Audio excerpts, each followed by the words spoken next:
بسم اللہ الرحمن الرحیم۔ محترم ناظرین، السلام علیکم ورحمۃ اللہ وبرکاتہ۔ نئے سیاسی انقلاب میں مسلمانوں نے اہم کردار ادا کیا۔ تفصیلات کے مطابق جمعیت علماء ہند کے صدر حضرت مولانا سید ارشد مدنی صاحب دامت برکاتہم العالیہ نے کہا ہے کہ لوک سبھا انتخابات کے بعد ہندوستان میں آنے والے نئے سیاسی انقلاب میں مسلمانوں نے بہت اہم کردار ادا کیا ہے، اور یہ کہ اگر مسلمانوں نے متحد ہو کر ووٹ نہ دیا ہوتا تو یہ نتائج نہ آتے۔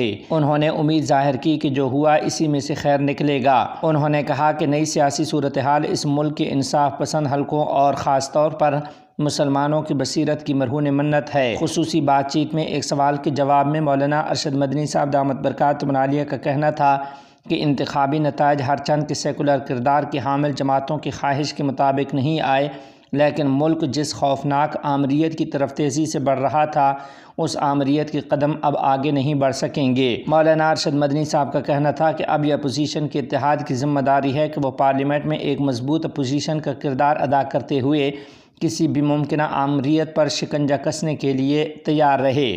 مولانا نے کہا کہ سیکولر سیاسی جماعتوں کو یہ بھی سمجھنا ہوگا کہ انتخابات میں مسلمانوں کی متحرک و فعال حصہ داری کے بغیر نئی صورتحال کا وجود میں آنا ممکن نہیں تھا۔